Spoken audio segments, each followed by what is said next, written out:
On n'a pas le droit au bonheur. C'est inacceptable. C'est inadmissible. Salut à tous, on se retrouve pour le débrief du match PSG-PSV, débrief de la haine, le débrief du seum, un partout. Pour le PSV, c'est Lang qui a marqué à la 34e minute de jeu. Et pour le Paris Saint-Germain, c'est Hakimi qui a marqué à la 55e minute de jeu. Merci aux personnes qui étaient présentes avec moi en live. N'hésitez pas à liker et à vous abonner si vous êtes nouveau. Et on va commencer par ces statistiques qui sont en faveur du Paris Saint-Germain, qui me donnent des maux de tête. 26 tirs pour le PSG, 8 tirs cadrés, un but. Un but. Pour le PSV, c'est 8 tirs, 3 tirs cadrés. Une possession à 61%. Pour le Paris Saint-Germain, 39 seulement pour le PSV. Presque 600 passes, 591 pour le PSG, 380 pour cette équipe du PSV.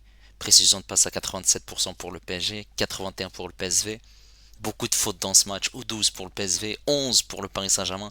Il y a eu beaucoup d'intensité, beaucoup d'énervement, beaucoup d'agacement de la part des Parisiens. Un carton jaune pour le PSG, 6 quand même de la part du PSV. 2 hors-jeu pour le PSV, 14 corners pour le Paris Saint-Germain. C'est énorme.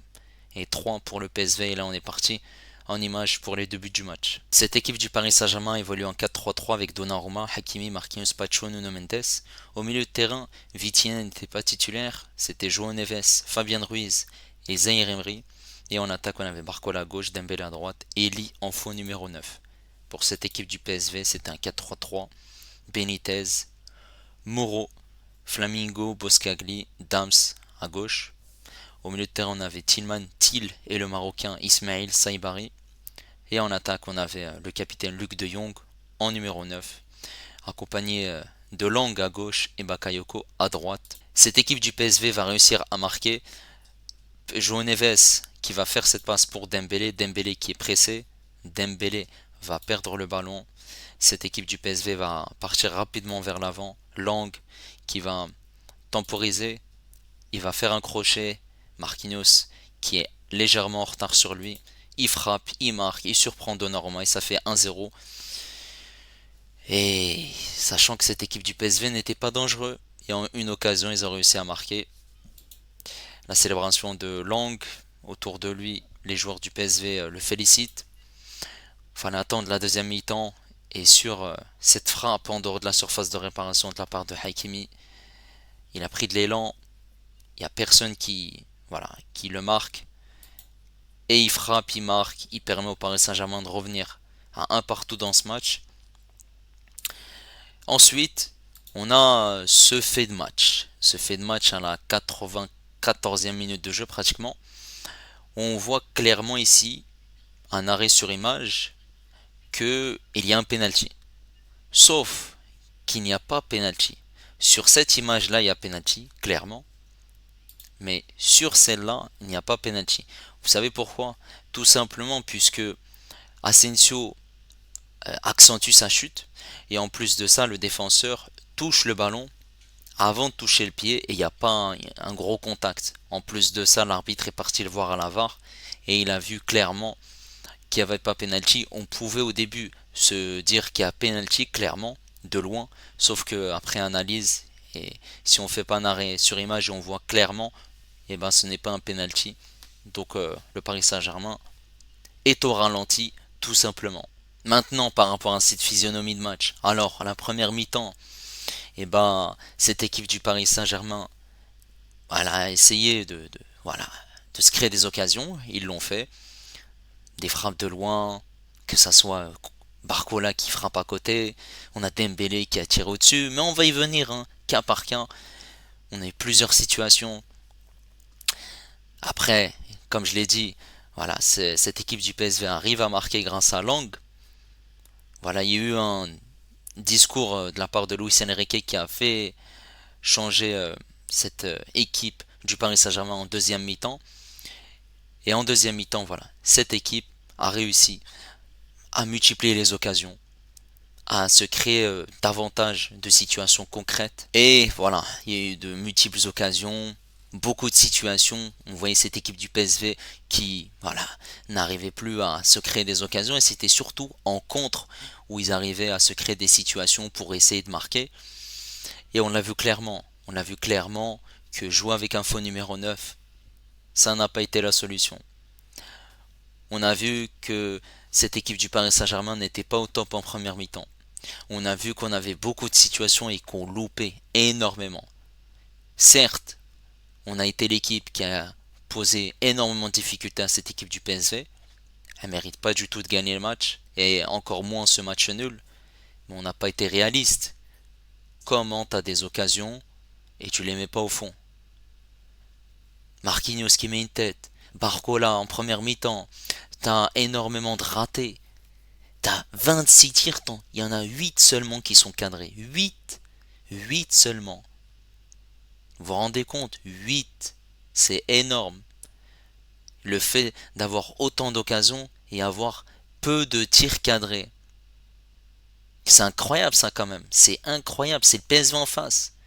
Certes, le PSV, respect à eux, ils font un très bon début de saison. Il n'y a rien à dire, mais c'est pas le Real Madrid ou le Bayern Munich ou Manchester City. C'est pas une équipe du top 5. Voilà, top 5, l'un des 5 championnats majeurs. Ils jouent, c'est le championnat hollandais. Et on fait match nul.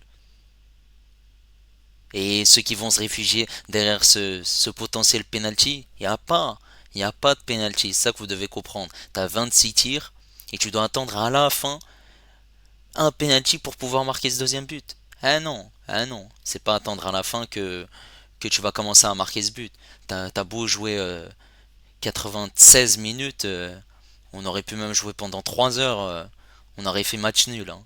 Et encore, il y a eu de la réussite, hein, sur la frappe de Hakimi. Heureusement qu'il n'y avait pas de pressing sur lui. C'est clairement une honte, hein. C'est une honte. Faut pas me dire le mercato, pas le mercato. Ouais, si, ça. Les occasions, ils étaient là. Il y a des joueurs qui ont déçu, forcément. Il y a des joueurs qui n'ont pas été au haut niveau, qui n'ont pas été au top d'une rencontre de Ligue des Champions. Comment en championnat, faut se rendre compte, comment en championnat, t'arrives à gagner avec beaucoup de buts. T'as gagné le week-end dernier 4-2 contre Strasbourg. Et là, c'est ton premier but à peine en Ligue des Champions cette saison. Hakimi. Girona, c'est un contre son camp. Arsenal, t'as perdu 2-0. Fallait attendre, je crois que c'est 90 tirs. Et en plus de ça, voilà, il y a le poteau de Dembélé aussi en première mi-temps. Les poteaux, c'est incroyable en Ligue des Champions. On fait que de les taper. C'est incroyable. Et là, on est en danger avec 4 points au compteur. Tu vas aller où comme ça? T'affrontes l'Atlético Madrid. T'as encore le Bayern Munich. T'as encore City. Et il te reste que quoi? Red Bull Salzbourg et Stuttgart. Ça, c'était un match qu'il fallait gagner. C'est pas un match nul, quoi. C'est le PSV en face. Bon, maintenant, on va parler de la prestation des joueurs du Paris Saint-Germain. Et on va commencer par Donnarumma. Donnarumma, il aurait pu faire largement mieux, hein, sur la frappe de Long. Après, forcément, voilà, Marquinhos aurait dû faire quelque chose sur cette frappe, clairement. Mais sinon, il a fait quelques arrêts, il a été intéressant. Il n'a pas été réellement mis en danger, hein, forcément, avec une possession à 61% pour le PSG. Donc on va dire qu'il a fait son match. Côté droit, c'est Hakimi, voilà, qui a été excellent, homme du match, qui a marqué un but, qui a été partout. Même la journaliste de Canal+, elle lui a dit, est-ce que t'étais en... Est-ce que c'était toi le numéro 9? Tellement il était partout. Limite, je me pose la question, est-ce qu'il était sur le banc aussi? Il ramasse les gourdes, il leur dit, voilà, faut faire ci, faut faire ça. Il était partout. Il était partout, il était même au milieu de terrain. C'est incroyable. La percussion, l'activité aussi sur le terrain de Hakimi. En plus, il doit faire les allers-retours, forcément.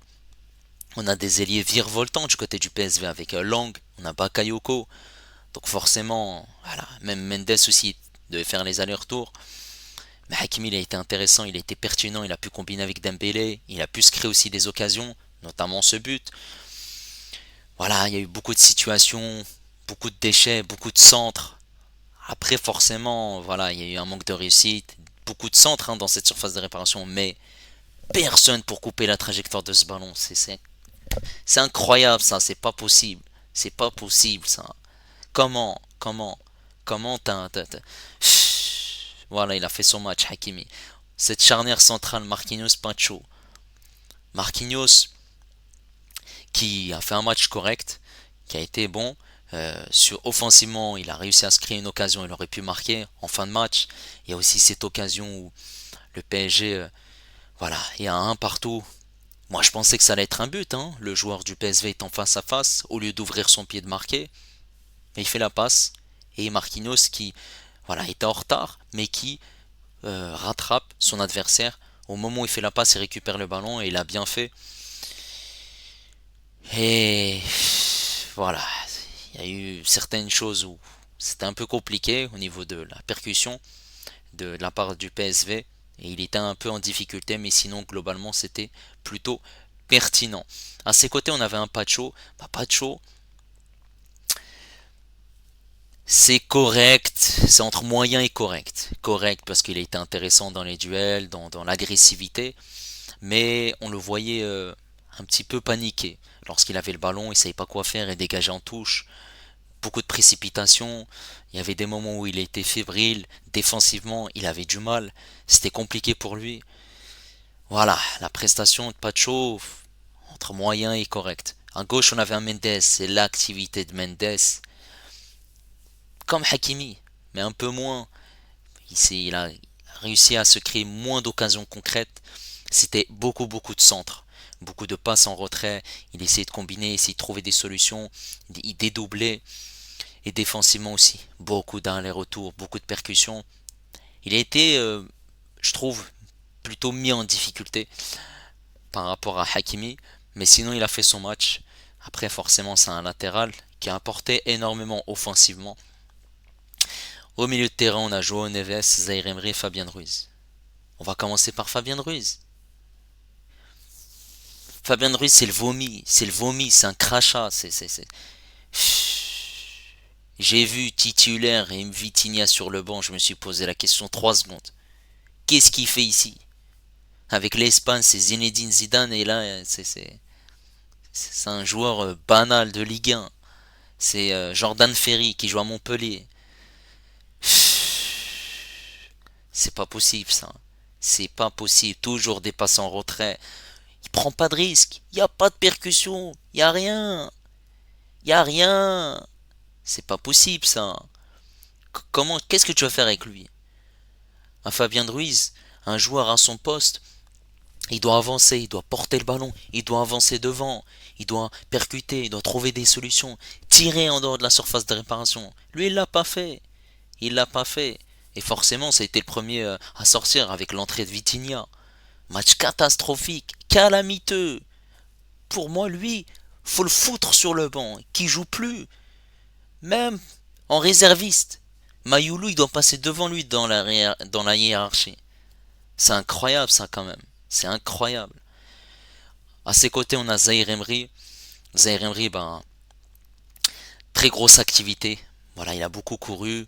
Il y avait des choses plutôt moins bien et plutôt bien. Beaucoup de déchets techniques. Voilà, c'est plutôt un match moyen où on l'a vu beaucoup courir, rapporter défensivement, essayer de récupérer certains ballons, essayer aussi de porter le ballon vers l'avant. Il n'a pas eu voilà, de situation concrète, mais il a essayé d'être disponible dans le jeu. Et à ses côtés, également, on avait João Neves. João Neves qui, malheureusement, voilà, il fait cette erreur de faire la passe pour Dembélé sur le but de Lang. Après, forcément, dans le jeu, il a été intéressant, pertinent. Il jouait une touche de balle, renversement de jeu sur les latéraux, que ce soit Hakimi ou Mendes. Il partait rapidement vers l'avant, il portait le ballon, il essayait de jouer court, jouer long, voilà, de varier le jeu. Ça a été très bon hein, de la part de João Neves. Après, forcément, voilà, malheureusement, on a buté aujourd'hui hein, sur cette équipe du PSV et il n'a pas réussi offensivement à se créer une situation concrète. Et ensuite, les trois de devant. On va commencer par Barcola. Barcola, c'est une situation, une occasion. il tire à côté. Après ça, rien du tout. C'est le fantôme. C'est le fantôme. C'est Casper le fantôme. C'est pas possible ça. On l'a pas reconnu. En Ligue 1, il est très fort. En Ligue des Champions, il était éteint. Clairement. Ah ouais, on l'a pas reconnu aujourd'hui. Il a fait quelle différence? Rien, que dalle. Il y avait rien. Il y avait Walou. Walou. Même Lang, il a été meilleur que lui. Dans la prestation, dans les dribbles, dans la percussion, l'envie. Et jusqu'à sa sortie avec l'entrée de l'autre Marocain de cette équipe du PSV, Driwish. Voilà, Barcola est passé clairement à côté de son match. Et on a à droite Dembélé. C'est pas possible ça. Dembélé. Mais je vais prendre ta tête, je vais la cogner contre un mur. C'est quoi ça? Toutes ces occasions, la barre en première mi-temps, la frappe qui part au-dessus, les mauvais choix, les centres, beaucoup de déchets techniques, les mauvais choix, toujours dans le dernier geste. Dans le dernier geste, ça pêche. Et en plus de ça, on le voit faire des différences et toujours aussi ne pas avoir le geste juste, que ça soit la passe ou la frappe cadrée. On demande une frappe cadrée. Il y a une occasion, à un moment donné, au lieu de faire la passe à son coéquipier, et il est en situation pour marquer, il tire. C'est pas possible ça. Dembélé, c'est match après match. On se répète, c'est tout le temps la même chose. Et en numéro 9, on avait Lee. Lee, c'est pas un 9. Lee, il décrochait, il essayait de combiner, il essayait de descendre, d'apporter aussi une solution au milieu de terrain, d'aider les ailiers. Voilà, il y a eu deux situations où voilà, il a tiré au but. Il y a eu l'arrêt de Benitez, il en a fait pas mal d'ailleurs. C'est pas suffisant. C'est pas suffisant. Maintenant, on va parler des remplaçants. Parce que les remplaçants, il y a des choses à dire. Eh oui. On va commencer par Colomwani. Colomwani, t'arrives même pas à mettre un pied devant l'autre. Tu rentres sur le côté gauche. J'ai pas compris. On t'a recruté pour être quoi? Buteur ou ailier gauche? Ou ailier droit? Luis Enrique, un coup c'est côté droit, un coup c'est côté gauche, un coup c'est BU. En fait, c'est vu qu'il sait pas marquer les buts, donc on le met à gauche, à droite. On va voir qu'est-ce que ça va donner. Il a rien fait. Que dalle! Que dalle! C'est pas possible ça. Et doué. Mais alors doué. T'es clairement pas doué mon pote. Tu rentres, y a rien, y a que dalle. Pas de percussion, pas de dribble, pas de provocation. Y a rien qui a eu. J'ai pas vu un doué percutant. J'ai plus vu un Hakimi avec la sortie de Dembélé qui prenait la profondeur, qui était voilà, piston, ailier, tout ce que tu veux. C'est calamiteux ça, c'est incroyable quand même. Après on a eu les entrées de Vitinha et Mayoulou qui ont essayé d'apporter une solution supplémentaire au milieu de terrain. Il y a Asensio, voilà, il y a cette occasion où voilà, il y a potentiellement un penalty, mais il n'y en a pas. PSG est clairement en danger là, hein. On pensait qu'on allait se qualifier pour parmi les 8 premiers. Forcément, quand t'as Arsenal, Bayern, Atletico et Manchester City à affronter, c'est catastrophique. Sachant que t'as Girona, PSV, Red Bull Salzbourg et Stuttgart. Donc ça c'est 4 matchs normalement que tu dois gagner. Et tu fais match 2 contre PSV. Aïe aïe aïe aïe aïe aïe. C'est pas possible ça. Maintenant, ça va être mission impossible carrément. Parce que le prochain match ça va être contre l'Atlético Madrid. Et on connaît l'Atlético Madrid qui met le bus derrière. Voilà, n'hésitez pas à me dire ce que vous avez pensé de cette rencontre. Et n'hésitez pas à me dire aussi si c'est un problème d'efficacité par rapport au Paris Saint-Germain. Et si pour vous, il y a penalty sur Asensio. N'hésitez pas à liker, n'hésitez pas également à vous abonner si vous êtes nouveau. Et moi je vous dis à la prochaine. Ciao les amis, ici c'est Paris.